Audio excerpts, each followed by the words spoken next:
vamos a dar inicio a la actividad académica del día de hoy, que va a ser sobre la guía de práctica clínica sobre falla cardíaca de la guía europea, fue publicada este año. Mi nombre es Jean-Paul Gómez Gil, residente de Medicina Interna de la Universidad de Antioquia, y el asesor, el doctor Ryan Jaimes, el docente del Departamento de Medicina Interna de la Universidad de Antioquia. Recordar que esta guía fue realizada por la Sociedad Europea de Cardiología y con especial contribución de la Asociación de Falla Cardíaca. Los dos autores principales que aparecen son la doctora Teresa McDonald, que es cardióloga que trabaja en el Reino Unido, y el doctor Marco Metra, que es del Instituto de Cardiología de la Universidad de Brescia de Italia. En esta diapositiva podemos observar la declaración de intereses de todos los participantes de la guía, que son aproximadamente 30 autores. Estos participantes publican esta declaración de intereses con la industria para tratar de alentar la transparencia y la integridad ética que basan pues todas sus recomendaciones. Vemos que se están publicados a lo largo de 2019-2020 tanto el favorecimiento para investigación, también para, siendo pues en comunidades de speakers y todo lo demás. Y vemos que son cerca de 97 páginas de conflicto de intereses. El contenido entonces de la charla va a estar dada por una definición, epidemiología, diagnóstico, la falla cardíaca crónica con fracción de ejecución reducida y el tratamiento farmacológico. Hemos decidido con el doctor Rubén Jaimes centrarnos principalmente en la falla cardíaca con fracción de eyección reducida, porque la levemente reducida y la fracción de eyección preservada serían pues temas de otros seminarios que son mucho más amplios y solamente el tratamiento farmacológico. Las clases de recomendaciones que nos brinda entonces la guía va a estar dada por clase 1, que es la evidencia o el acuerdo en general que ese tratamiento o ese procedimiento es benéfico, útil y efectivo, y las palabras usadas van a ser es recomendada o es indicada. La clase 2 va a haber algo de conflicto en la evidencia o divergencia de la opinión, donde pues, va a estar subclasificado en clase 2A, donde debe ser considerado, y la 2B, donde puede ser considerado, donde esta utilidad o eficacia está establecida, pues está menos establecida por la evidencia o por la opinión. Y la clase 3 se presenta cuando no es recomendado, de acuerdo a que puede en algunos escenarios incluso ser dañino esta recomendación. El nivel de evidencia va a ser A, B o C. El A va a ser derivado sobre estudios de ensayos clínicos o metaanálisis, el B derivado de estudios simples de ensayos clínicos o estudios grandes no aleatorizados, y el nivel de evidencia C, opinión de expertos o estudios pequeños retrospectivos o estudios pues, de registros. ¿Qué hay de nuevo entonces sobre la guía que nos presentan los nuevos conceptos? Principalmente el cambio del término de esa falla cardíaca con fracción de eyección en el rango intermedio a términos de falla cardíaca con fracción de eyección levemente reducida, y esto se da principalmente ya que se han dado cuenta que este contexto de pacientes se comportan mucho más como la tendencia a hacer falla cardíaca pues, con fracción de eyección reducida. Hay un nuevo y simplificado tratamiento con respecto al algoritmo de falla cardíaca con fracción de eyección reducida, y también agregan un algoritmo de tratamiento acorde a los fenotipos de esta misma. Ya las demás no lo vamos a tocar, que es la modificación de la clasificación de la falla cardíaca aguda, la actualización de los tratamientos de comorbilidades no cardiovasculares y otros puntos adicionales. De esa manera de definición, vemos que es un síndrome clínico que va a producir síntomas y signos cardinales. Estos se van a ver constatados por una anomalía funcional o estructural que va a conllevar a una elevación de esas presiones intracardíacas, y que esto va a conllevar a un gasto cardíaco inadecuado que puede ser dado en reposo o por el ejercicio. De la definición que nos brinda la guía actual, comparándola con la guía previa, va a estar dada entonces para fracción de eyección reducida, se deben de cumplir dos criterios: que el paciente tenga signos y síntomas y una FEBI menor o igual al 40%. En el rango intermedio cumple lo anteriormente mencionado y la defracción de eyección preservada se deben de cumplir otras alteraciones objetivas que pueden ser estructurales y o funcionales que van a consistir en una elevación pues, de estas presiones de ese ventrículo o alteraciones diastólicas y que también pueden ir incluidos los péptidos natriuréticos elevados. Diferente a la definición de la guía previa, en la cual en el rango de levemente reducida y preservada se requerían sí o sí cumplir uno de los dos de péptidos o alteraciones pues, estructurales y o funcionales. De epidemiología podemos decir que la edad de presentación de la falla cardíaca es a mayor edad, mayor presentación, ya que en pacientes menores de 55 años se presentan en cerca del 1%, en mayores de 70 años cerca del 10%. No hay diferencias entre el sexo masculino y femenino. En el ámbito ambulatorio se pueden presentar más la FEBI reducida de 60, alrededor del 60%, la levemente reducida de un 24% y la preservada de un 16%. Y en el ámbito en el hospitalario se presenta más la FEBI reducida, ya que la preservada o la levemente reducida es por igual. Acá podemos observar cómo las características epidemiológicas de esos pacientes en el sexo masculino, las tasas de incidencia van a ir en total de 3.7 por 1000 personas y en el sexo femenino de 2.4 por 1000 personas. Y vemos cómo la incidencia acumulativa en el eje de las X y en la Y, la edad, vemos cómo a partir de los 50, 60 años ya esa curva se va a separar, siendo más prominentes en la fracción de eyección reducida en el sexo masculino. La mortalidad a un año de los pacientes que se le han diagnosticado la enfermedad puede ir alrededor del 20%, a los 5 años puede ir hasta el 53%, pero puede ir incluso peor hasta el 67% según estudios pues, de cohortes. La supervivencia va a ser mayor en mujeres que en hombres y a su vez la que es fracción de deyección preservada sobre la levemente reducida, que a su vez va a ser peor en la reducida. Y la calidad de vida de nuestros pacientes va a estar afectada por esta enfermedad, por todas las limitantes que les puede conllevar en sus actividades de la vida diaria. Por lo tanto, es una enfermedad que es muy frecuente, que tiene una prevalencia y una incidencia elevada y que porque nuestra población ha estado en incremento mayor la edad, la morbilidad, calidad de vida y mortalidad que pueda presentar esta enfermedad, por lo tanto requiere un diagnóstico y manejo óptimo de esos pacientes. Por lo tanto, el diagnóstico va a estar dado por esos signos y síntomas cardinales que van a producir una disfunción cardíaca objetiva y esto nos va a conllevar a esa falla cardíaca con la fracción de eyección que puede ser en los 3 fenotipos que he mencionado. Y lo que nos regala la definición universal de falla cardíaca son esos pacientes que tienen esos signos y síntomas, esas alteraciones estructurales y o funcionales y que pueden conllevar al menos elevación de los péptidos natriuréticos o síntomas de congestión sistémica.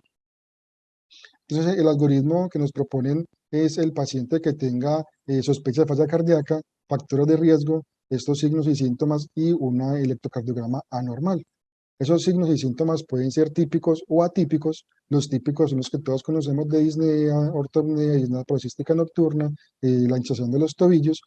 Los signos típicos, lo que nos regala el libro de Maggie y que también aparece en la guía,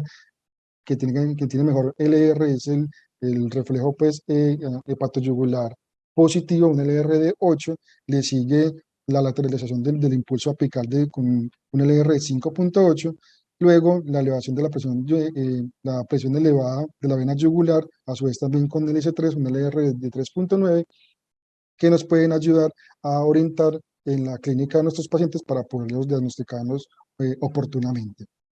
Y los síntomas menos típicos que también los debemos de tener en cuenta son la tos nocturna, las sibilancias, la pérdida del apetito, confusión en pacientes especialmente ancianos y especialmente la bendopnea, es uno de los signos que también pues, que son menos típicos pero que son muy característicos de esta enfermedad cuando lo presenta y es esa desencadenante de esa disnea cuando el paciente por ejemplo se agacha, amarra los cordones y se desencadena en menos de 30 segundos, usualmente menos de 15 segundos. Y los signos menos específicos sería la ganancia del peso o por el contrario la pérdida de peso en falla cardíaca mucho más avanzada, los queptos pulmonares, la difusión, los dranos pleurales, entre otros más. Ahora bien, ¿qué pruebas diagnósticas son recomendadas en todos los pacientes con falla cardíaca eh, crónica? Entonces vemos que todas las recomendaciones van a ser dadas por los péptidos, el BNP y el NT-proBNP, con una clase 1 nivel de evidencia B. A todos también se les debe realizar electrocardiograma y ya según el algoritmo, terminando en ecocardiografía transtorácico, la radiografía de tórax también es muy importante, ya que esto nos va a orientar a diagnósticos diferenciales y hacerles pruebas rutinarias en sangre que contenga un hemograma, un perfil renal, una función renal, un ionograma, un perfil tiroideo,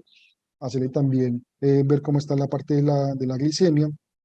perfil lipídico y también cómo está el estadio de hierro con la saturación de transferrina y con la ferritina.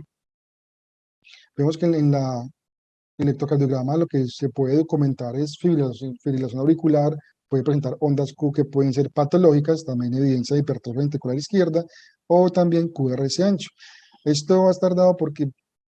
tiene poco valor predictivo positivo, pero tiene un buen valor predictivo negativo, ya que los pacientes que se presenten con sospecha de falla cardíaca y tenga un electrocardiograma normal, baja probabilidad, eso le configura una baja probabilidad o poco probable de que el paciente tenga falla cardíaca. Acá podemos ver un estudio publicado en el 2009 de una revisión sistemática y metaanálisis de diferentes estrategias diagnósticas en cuidado primario, de las cuales podemos tener como herramientas, y mencionaba el electrocardiograma, vemos que fueron un total de 4.700 pacientes de 11 estudios, teniendo una sensibilidad del 89% y una especificidad del 56%. La radiografía de tórax anormal se puede presentar con una sensibilidad del 68% y una especificidad del 83%, y vemos que los péptidos, con cerca también de 4.700 pacientes, el BNP representaban 20 estudios, vemos que tiene una sensibilidad un poco mayor, cerca del 93% por encima del electrocardiograma. Entonces vemos que estos péptidos tienen una importancia también en estos pacientes. ¿Qué punto de corte mencionan tanto para el NT-proBNP de 125 mayor o igual a 125 o del BNP es mayor o igual a 35? Entonces vamos a hablar sobre estos puntos de corte que en el contexto ambulatorio se utilizan los que anteriormente mencioné y en el contexto hospitalizado se manejan el punto de corte mayor o igual a 100 para el BNP o mayor o igual a 300 para el NT-proBNP. Pero hay que tener este tiene un muy buen valor predictivo negativo que puede ir hasta el 98%, pero también pueden tener muchos falsos positivos, que puede ser tanto de origen cardíaco como de origen no cardíaco, y ese origen cardíaco que pueden elevar estos péptidos, pueden ser síndromes coronarios, embolia pulmonar, pueden ser miocarditis, hipertrofia ventricular, enfermedades valvulares, entre otras más. Y de origen no cardíaco, la misma edad avanzada lo pueden elevar, la isquemia, el SV isquémico, las hemorragias subarachnoidea, las disfunciones tanto renal como hepática, el EPOC, entre otras más, pueden elevar estos péptidos.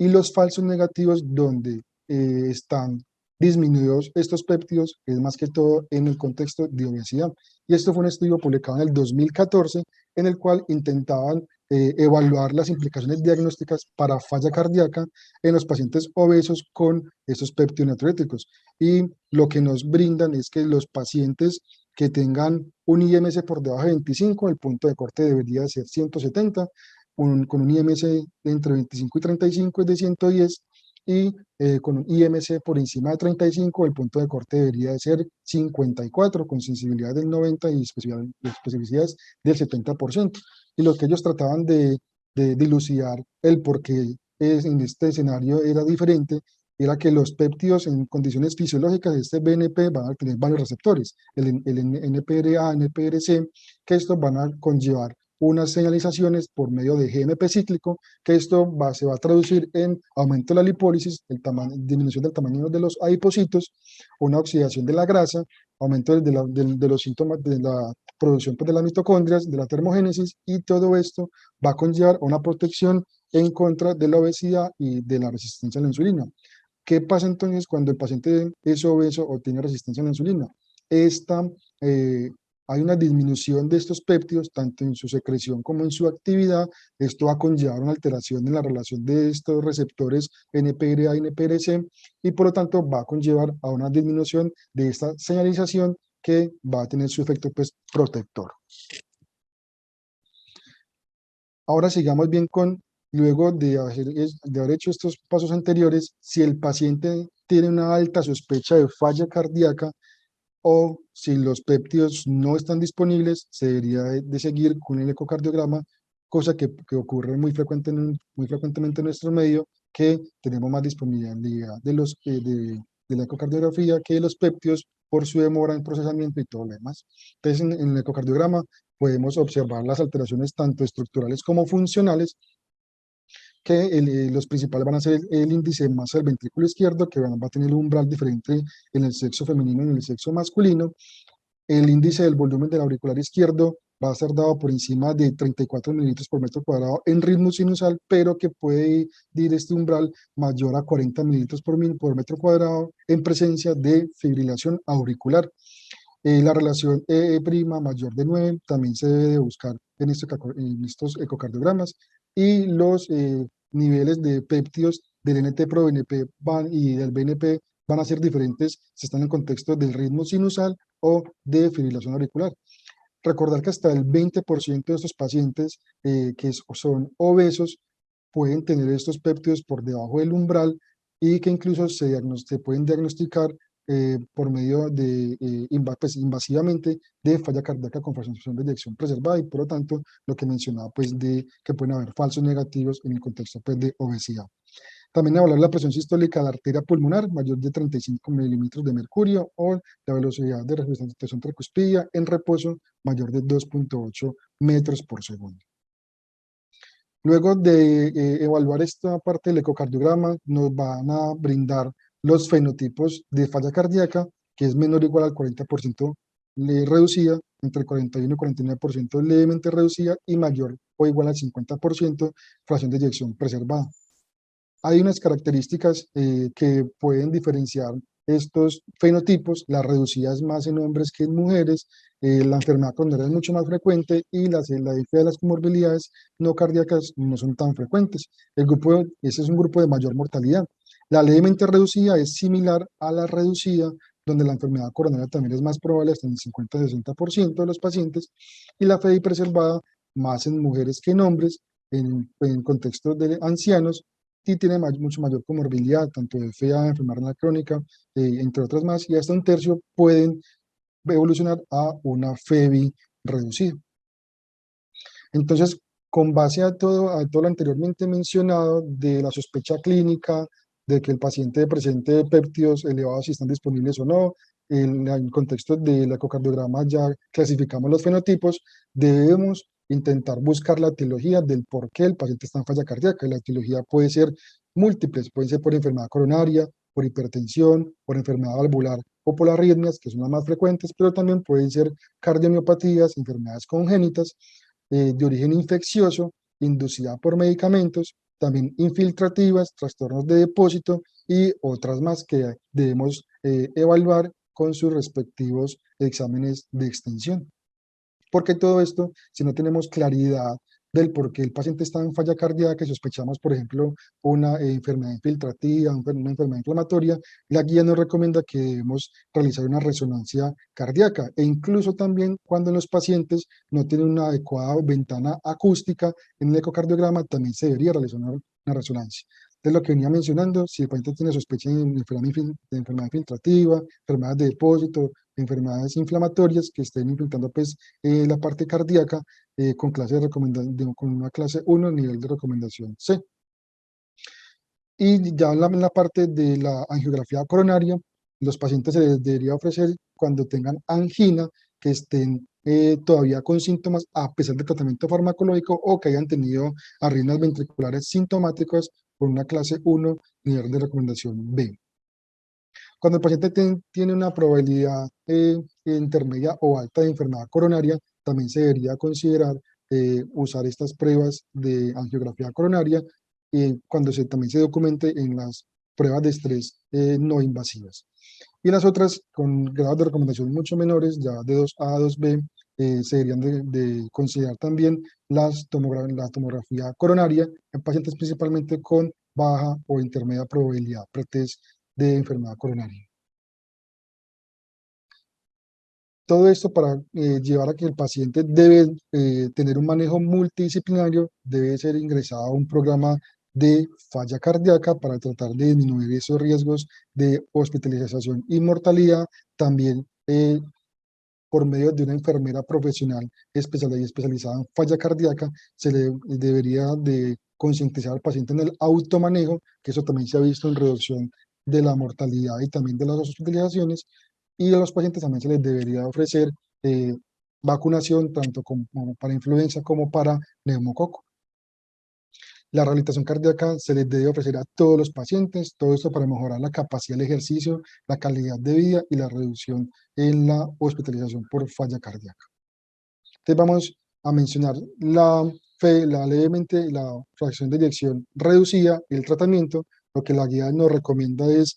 con clase 1, nivel A, es a todos, IECA, beta bloqueador, antagonistas de los receptores aminoglucocorticoides y los inhibidores de SGLT2. Todos estos ayudan a disminuir el riesgo de hospitalización y mortalidad y nos dejan a sacubitril valsartán, que más que todo en reemplazo para los pacientes que vengan recibiendo IECA, que no estén adecuadamente, pues que no se haya logrado pues, una estabilidad de sus síntomas, con clase 1 nivel de evidencia B.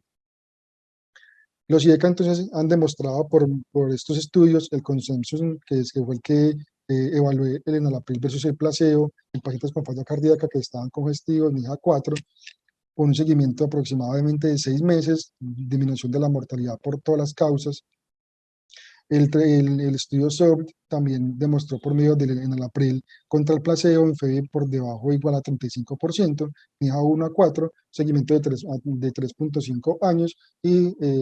demostró pues una disminución de la mortalidad y las hospitalizaciones por falla cardíaca.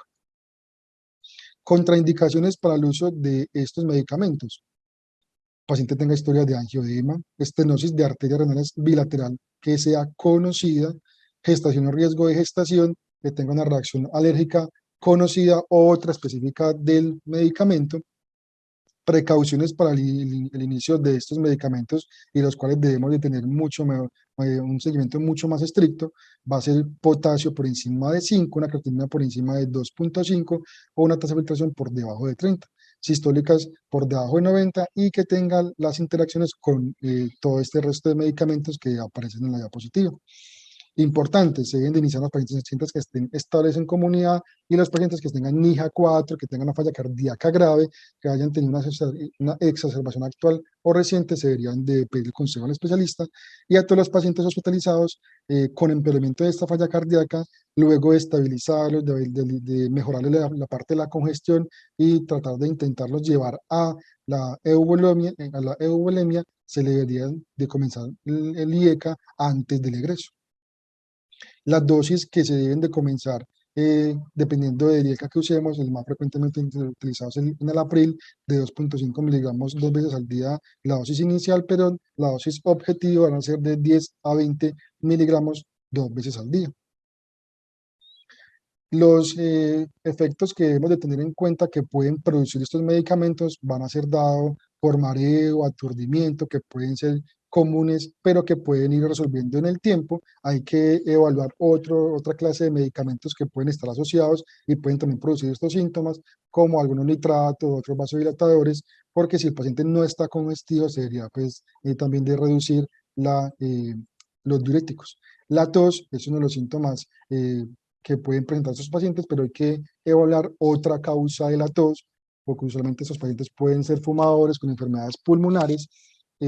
o que incluso el paciente pueda tener algo de sobrecarga hídrica y que este sea el causante de la tos, y no pues darle la culpa al IECA, porque usualmente no requiere pues cambio en la terapia. Ya cuando ese IECA esa tos es muy molesta, que el paciente no logra dormir adecuadamente y el paciente no lo tolera, se debe intentar suspender y ver si el paciente mejora y otra vez darle otro reto y evaluar si el paciente otra vez comienza con la tos, y ya eso comprueba que si es poliemia ilíaca ya sería de suspender y comenzarle un un ARA-2. Siempre evaluar que puede haber un incremento aceptable de la creatinina alrededor del 50% del basal con pues una concentración menor de 3 miligramos por decilitro, o que pueda una tasa de filtración por debajo mayor o igual a 25 mililitros por minuto, y que el potasio esté menor o igual a 5,5. Por el contrario, si la creatinina aumenta más del 100%, está en 3,5 miligramos por decilitro y tiene una tasa de filtración por debajo de 20 mililitros por minuto, o un potasio por encima de 5,5, es en este escenario donde no se deberían de usar estos medicamentos y suspenderlos, y tener un seguimiento periódico de tanto esta función renal como este potasio para evaluar la necesidad de volverlos a reiniciar. 3 puntos clave: todos deben tener función renal y electrolitos constantemente, iniciar siempre a dosis baja, se deben de duplicar las dosis a intervalos mayor o igual a 2 semanas, se puede incluso intentar mucho más rápido en pacientes que tengan una monitorización mucho más estrecha, y siempre y cuando el paciente lo tolere. Lo que nos menciona la guía es: algo de IECA es mejor que nada de IECA, y a todos se les debe de hacer seguimiento a 1 a 2 semanas después del inicio de los medicamentos, y luego 1 a 2 semanas después de ir titulando la dosis de este medicamento, para llegar ya después a la estabilización con controles cada 4 meses de esta función renal, de este potasio. En los betabloqueadores vemos que los estudios que avalan el uso va a ser el Copérnicos con carvedilol versus placebo en FEBI por debajo de 25% en NIHA-4, seguimiento de 0,9 años, y fue lo que evidenció reducción de la mortalidad por todas las causas y también de hospitalización. El CIBIS-2, que fue el bisoprolol comparado contra placebo, también pacientes con falla cardíaca con FEBI por debajo o igual a 35%, seguimiento de 1,3 años, y también tuvo reducción tanto en la mortalidad como en la hospitalización. El MERIT-HF del metoprolol de liberación extendida, con FEB menor o igual al 40%, que está en el contexto de NIHA 2 y 4, seguimiento a 1 año, y también demostró reducción de la mortalidad por todas las causas y también de hospitalización. Recordar que el seniors fue el del nebivolol, que fue principalmente en pacientes mayores o igual a 70 años, con un seguimiento de 1,8 años. Entonces, las contraindicaciones para este medicamento va a estar dada por bloqueo AB de segundo o tercer grado en ausencia de marcapasos, que tenga una isquemia crítica de las extremidades. El asma es una contraindicación relativa. En este escenario se deberían de usar medicamentos betabloqueadores cardioselectivos. El EPOC, mencionar que no es una contraindicación para el uso de los betabloqueadores, y también una reacción alérgica conocida o otra específica del medicamento es una contraindicación. Las precauciones para el uso de estos medicamentos es en el contexto de pacientes que estén en NIHA-4, que hayan tenido una exacerbación actual o reciente, un bloqueo cardíaco o una frecuencia cardíaca por debajo de 50 latidos por minuto. Si el paciente está con congestión, se le debería de intentar disminuir esta sobrecarga para llevarlo a la euvolemia y luego comenzarle los medicamentos. Y siempre evaluar qué interacción con otros medicamentos pueden presentar, principalmente verapamil o diltiazem, que en este contexto clínico no se deberían de usar estos medicamentos. Importante en pacientes que estén estables en la comunidad, y ya lo que ha mencionado previamente, que tengan NIHA-4, falla cardíaca grave, se debería pedir un consejo al especialista, y que el paciente, antes de darle el egreso hospitalario, esté con menos síntomas de congestión, se le debería de comenzar este medicamento previamente al alta con un seguimiento estrecho. La dosis de inicio de estos medicamentos que usamos principalmente puede ser el carvedilol o el metoprolol succinato de liberación extendida. Carvedilol 3,125 miligramos 2 veces al día, a una dosis objetiva de 25 miligramos 2 veces al día. Y mencionar acá el inciso E, que si el paciente pesa mayor de 85 kilos, se deberían de usar 50 miligramos 2 veces al día. Y el succinato, comenzándolo con 12,5 a 25 miligramos al día, para una dosis objetivo de 200 miligramos una vez al día. Estos pacientes hay que tener precaución en los síntomas que pueden llegar a producir, y es que el paciente, si tiene síntomas de congestión, si les aumenta la congestión, hay que incrementar la dosis del diurético. En última, si esta dosis del diurético no ayuda a mejorar esa parte congestiva, se debería de incrementar, se debería, perdón, de reducir a la mitad la dosis del betabloqueador. Si por el contrario tiene una fatiga que es muy marcada, que el paciente no aguanta pues el medicamento, se debería intentar reducir la dosis, pero esto usualmente no se requiere, se reduce la dosis a la mitad y se debe seguir al paciente estrictamente en 1 o 2 semanas para intentar buscar qué es lo que está pasando con la parte de este síntoma de fatiga, de esta fatiga marcada. Si el paciente tiene esa bradicardia, está por debajo de 50, que hay empeoramiento también de los síntomas por esta frecuencia cardíaca tan bajita, también se debería de reducir a la mitad el beta bloqueador, y si hay un deterioro muy grave, se deben de suspender, aunque esto no, usualmente no se requiere. Todo esto va en conjunto con la evaluación de las interacciones de los otros medicamentos que pueden también conllevar a una disminución de esa frecuencia cardíaca. Y los pacientes también pueden tener algo de hipotensión, algo de aturdimiento, también de mareo, que esos síntomas pueden ir evolucionando favorablemente con el tiempo y pueden ir tolerando pues el uso de estos medicamentos. Entonces, puntos clave: iniciar con dosis baja en una condición estable, duplicar dosis a intervalos mayor o igual a 2 semanas, una titulación mucho más lenta en ciertos pacientes. La misma frase, algo beta bloqueador es mejor que nada de beta bloqueador. Y siempre monitorizar frecuencia cardíaca, presión arterial, estado clínico, signos de congestión, y siempre a esos pacientes el peso corporal, que se les debe de mencionar que se deben de pesar en la mañana, antes de, ya después de haber orinado, después de haber hecho deposiciones, sin ropa, para evaluar diariamente cómo se comporta la parte de su peso, porque así vamos a tener una evaluación objetiva de este mismo. El antagonista del receptor de mineralocorticoides, de los estudios PERROIL y el énfasis, el rol de la espironolactona, que comparado con placebo fue menor o igual a 35%, un seguimiento alrededor de 2 años, y también evidenció pues la disminución de la mortalidad por todas las causas y también de la hospitalización. Y el énfasis del eplerenone, comparado también con placebo, un seguimiento de 1,8 años, también evidenció que te era favorable la parte de la reducción de la mortalidad y hospitalización de esos pacientes. Las contraindicaciones del mismo van a ser una reacción alérgica conocida o otra específica del medicamento. Las precauciones van a estar dadas principalmente por el potasio mayor de 5, o la creatinina también de mayor de 2,5, o la tasa de filtración por debajo de 30, y la interacción con diversos medicamentos que pueden incrementar esa parte del potasio. Y los inhibidores fuertes del CYP3A4, más que en el contexto de cuando se esté usando la prerenone, que estén usando ketoconazol, itraconazol, claritromicina, ritonavir, entre otros más, que pueden ser inhibidores fuertes de esta citocromo P3A4. Importante, deben de comenzarse estos medicamentos tanto en la comunidad como también en el hospital.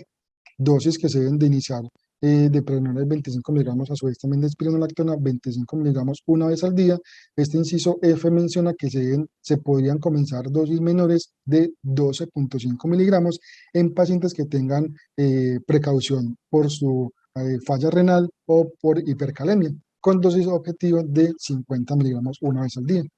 De los puntos claves de este medicamento va a ser el seguimiento con función renal e ionograma. Se deben de realizar cada 1 a 4 semanas después del inicio y el incremento de la dosis, y luego irlos evaluando rutinariamente a las 8 y 12 semanas, y luego 6, 9 y 12 meses. Para luego, cuando esté estabilizado, se deben de seguir cada 4 meses. Siempre iniciar con dosis baja, se deben de titular las dosis al alza luego de 4 a 8 semanas.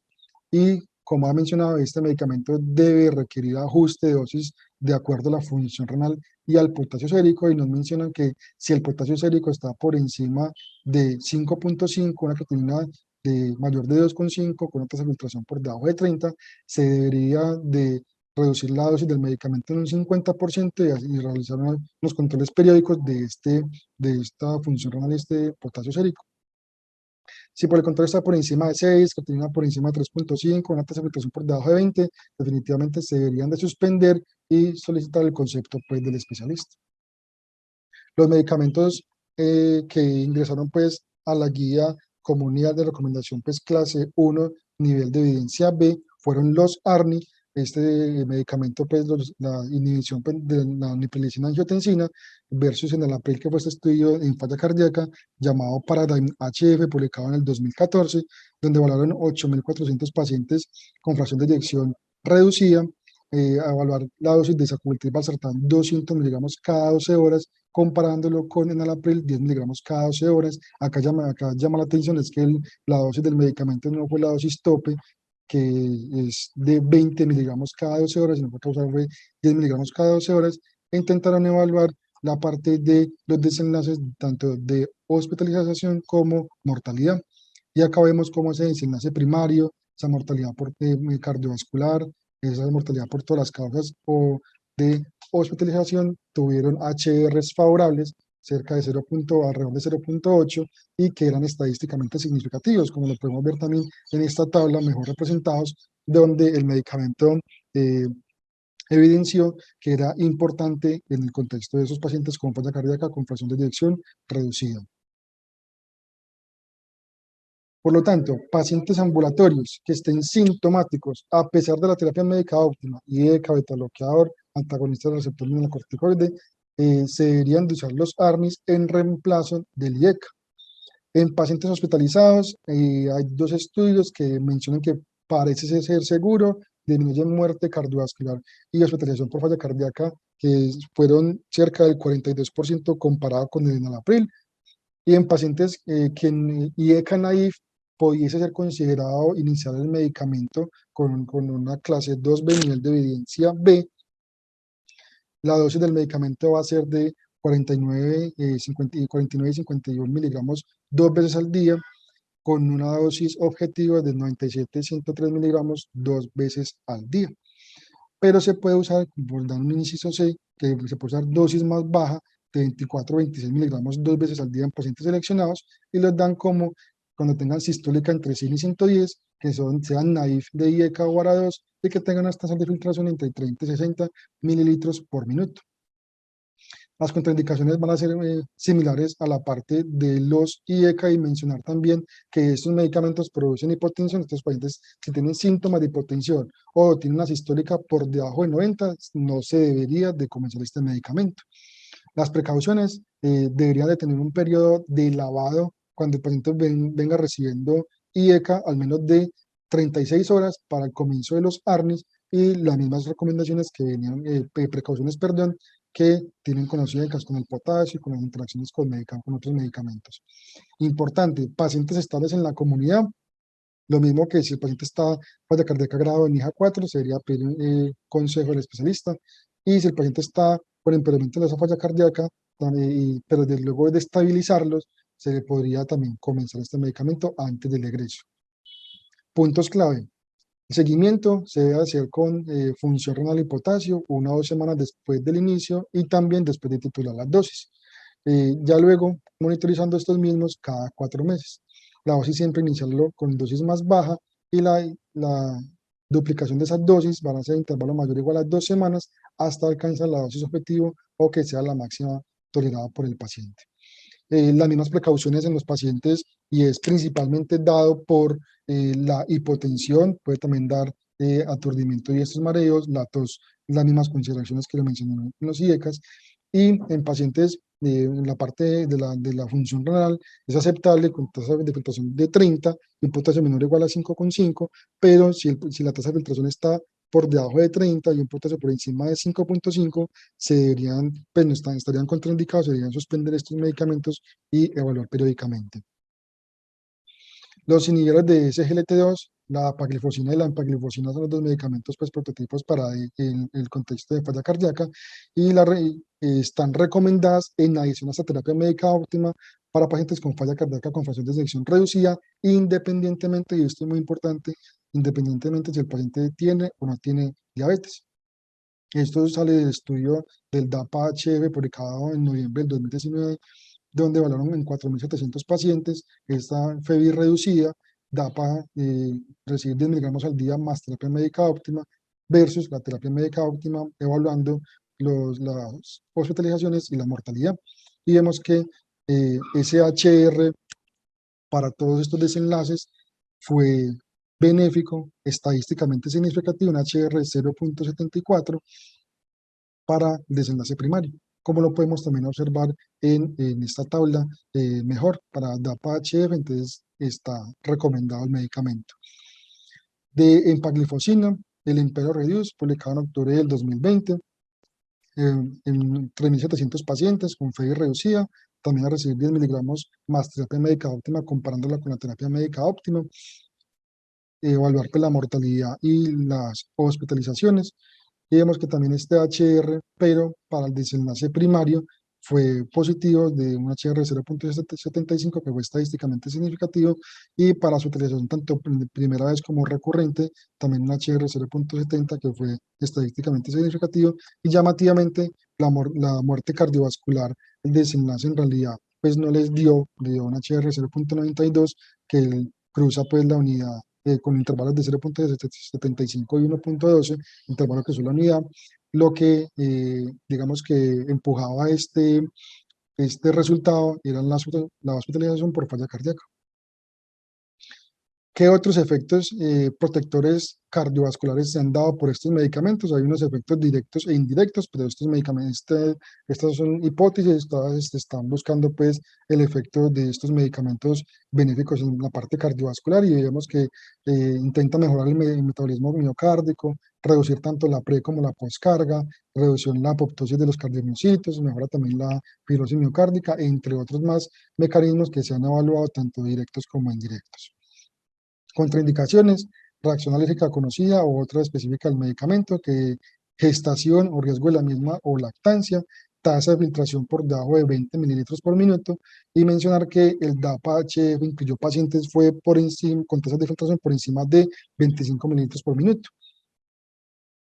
En pacientes con síntomas de hipotensión o sistólica por debajo de 95, también hay que tener precaución y en realidad no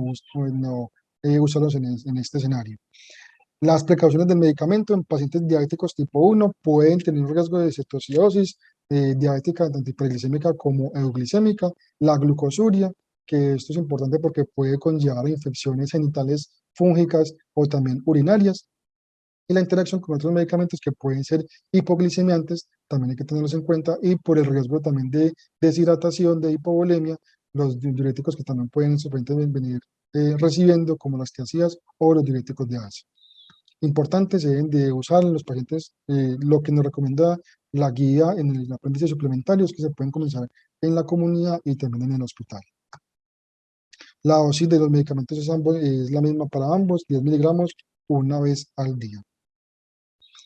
El seguimiento del mismo va a ser dado por la función renal al inicio y con controles periódicos, también la glucemia. La dosis siempre se debe de ser pues, la misma, como mencionaba, identificar y controlar siempre los factores de riesgo para estas alteraciones de la glicemia y monitorizar el balance de líquidos, principalmente los que están usando diuréticos en ancianos, en pacientes frágiles. Los diuréticos es uno de los medicamentos más usados y ampliamente en falla cardíaca, a pesar de que la guía lo menciona que no hay estudios de ensayos clínicos autorizados que evalúen el escenario pues, de beneficio de mortalidad, pues en todos los estudios se han usado para manejar los síntomas de la congestión, o sea que estos medicamentos tienen una clase de recomendación 1, nivel de evidencia C. Contraindicaciones de este mismo es que el paciente nunca haya tenido síntomas o signos de congestión, no se deberían de usar, y ya reacción pues, específica al medicamento. Las precauciones, principalmente dado por el potasio, por debajo de 3,5, creatininas pues, que estén elevadas 2,5, tasa de filtración por debajo de 30, y que el paciente tenga una hipotensión con una sistólica por debajo de 90. Interacción con otros medicamentos que pueden conllevar más a hipotensión, como los IECA o los ARA, o a hipovolemia, como las tiazidas, y ya también otros más que pueden alterar pues, o atenuar este efecto, que son los AINES. Importante, tanto en pacientes hospitalizados como en la comunidad se deben de usar estos medicamentos. El seguimiento van a ser con ionograma y función renal, que debe tener un basal, luego a las 2 semanas, y luego cuando se aumente pues, la dosis de estos medicamentos, buscando una pérdida de peso diaria al menos de 0,75 a 1 kilo al día, y que se debe ajustar según la congestión, la presión arterial y la función renal, siempre con una dosis mínima para mantener la eubulemia. Estos son las dosis de los diuréticos. Furosemida comenzar con 20 a 40 miligramos, hasta nuevos tope de 240 miligramos. La hidroclorotiazida, si también se llega a usar, dosis de 25 miligramos a una tope de 100 miligramos al día. Hay que tener en cuenta que pueden producir, como lo venía mencionando, la hipotensión, también puede tener algo de aturdimiento y mareo, secundario puede esta hipotensión, la hiponatremia por debajo de 135, se debería de evaluar si el paciente está con sobrecarga o no está con sobrecarga de volumen, porque dependiendo si está depletado de volumen, se debería de pasar o disminuir la dosis de ese diurético de ASA, o si está con tiazida, suspender la tiazida. Si está por el contrario con sobrecarga de líquidos, restricción del mismo, considera incremento pues, de esa dosis de diurético. Si el paciente desarrolla hiperuricemia, se pueden usar como tratamiento en el episodio agudo la parte de la colchicina y ya después usar pues el alopurinol. Los AINES deberían de tratar de no usar. La hipocalemia y la hipomagnesemia también es una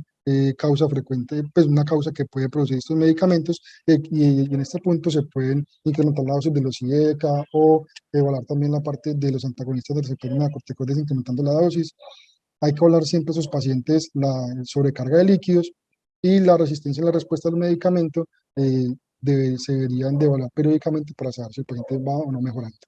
Entonces, este es el resumen general del tratamiento de la FEBI reducida con clase de recomendación 1. Estos medicamentos, el IECA o el ARNI, beta bloqueador, antagonista del receptor mineralocorticoide, la apaglifosina y la empaglifosina, y los diuréticos de ASA para la retención de líquidos, clase 1, ya dependiendo de si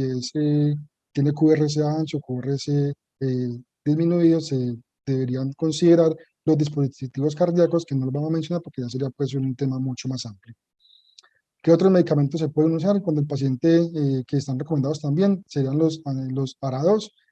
pero es cuando el paciente no tolera el IECA o el ARNI y siempre debe estar recibiendo el beta bloqueador, el antagonista del receptor mineralocorticoide. Y ya los otros medicamentos que son con unidad de recomendación, pues, clase 2A, con nivel de evidencia B, son la ivabradina, el vericiguat, la ralacina y nitrato de sorbidem, y la digoxina, que esos medicamentos, pues, por falta de tiempo no los voy a mencionar. Entonces, al egreso de esos pacientes, se deben de evaluar juiciosamente que no tengan signos de congestión persistente antes del egreso para poder optimizar la terapia médica oral. Esos pacientes deberían de tener un seguimiento estricto y estrecho después del egreso, al menos 1 o 2 semanas después, para evaluar cómo sigue el paciente y ajustar pues, los medicamentos. Y también se debería considerar pacientes, a pesar de que no tengan anemia, evaluar la parte del perfil ferroquinético, porque estos se benefician también del uso de hierro intravenoso para mejorar los síntomas y también reducir las rehospitalizaciones. Entonces, mensajes para llevar a casa. Vemos que es un síndrome clínico, siempre se debe buscar la causa y tratarla. En esta guía recomiendan el uso de los 4 medicamentos de entrada: IECA o el ARNI, beta bloqueador, el antagonista del receptor mineralocorticoide y los SGLT2. El manejo debe ser exclusivamente, o debe ser preferiblemente en un equipo que contenga un equipo pues, de falla cardíaca, una enfermera experta en este para que le ayude a los pacientes en el automanejo y también ayudar en la parte de la vacunación. Las metas van a ser disminuir esa congestión y esa titulación de los medicamentos, que hemos demostrado pues, el impacto positivo en estos desenlaces adversos. Y vamos a aplicar la guía, pues la lectura crítica según una recomendación que me brindó el profe Fabián Jaimes. Este es un artículo publicado ahorita el 17 de octubre de este año en JAMA, donde el profe me recomienda que lo empecemos a usar. Entonces vemos que este artículo menciona que los médicos frecuentemente confiamos ciegamente en las recomendaciones que lanzan estas guías de práctica clínica, que fue realizado pues por un panel de expertos. Estos arrojan pues unos estamentos de los cuales nos pueden ayudar a definir pues las conductas con nuestros pacientes, y que este proceso de las guías de práctica clínica, de ese panel, empiezan a formular múltiples preguntas para intentar buscar y resumir esa evidencia que puedan arrojar esas recomendaciones. Y vemos que hay varios sistemas de clasificación, está el de la AJA, está el GRADE, está el NICE, está el del ICP-STF, con diferentes nombres que le dan de recomendación como clase o fuerte o debe o no debe, entre otras más. Pero básicamente lo que nos recomienda este artículo, lo empecemos a usar más frecuentemente, es estos 5 puntos, que los vamos a ir desglosando. Este punto 1 va a ser, es la recomendación clara y accionable, o sea, esos pacientes, las intervenciones, las alternativas y las recomendaciones e incluso la fuerza de esa recomendación son claras. Vemos que a lo largo de la guía los autores de la misma son muy, digamos que muy transparentes en mencionar la evidencia que hay y cuáles son esas recomendaciones que brindan. O sea que por esta parte, sí, fue la evidencia eh, resumida con métodos rigurosos de revisión sistemática también. El panel de la guía consideró todos los desenlaces importantes, claro, consideraron pues morbilidad, mortalidad, hospitalización, entre otras más, también es un sí. El panel de expertos tuviese una interpretación adecuada en su juicio para dar esa recomendación final. Fueron esa magnitud, esos efectos, esa importancia relativa a los desenlaces, fueran eso, considerado pues todos los factores relevantes para formular las recomendaciones, diría que también es un sí. Y en la parte del conflicto de intereses, siempre va a ser un punto controversial. Ya vimos que tenían cerca de 97 páginas de conflicto de interés por diversos motivos, pero pues es claro que estas recomendaciones son fuertes para esos pacientes. Las recomendaciones aplican para los pacientes específicos, es decir, si hay unas diferencias importantes entre la pregunta de esa recomendación y la pregunta clínica del paciente, consideraría que sí, porque pues se evaluaron todos los desenlaces adversos importantes de esos pacientes y esos factores contextuales tienen un importante soporte en la recomendación diferente al del contexto del paciente. Pero acá también es un punto de interrogación porque estos pacientes, pues, por el uso de estos medicamentos que pueden tener un alto costo, en nuestros medios, más que todo en países del primer mundo, se podrían usar de manera más adecuada. Muchas gracias.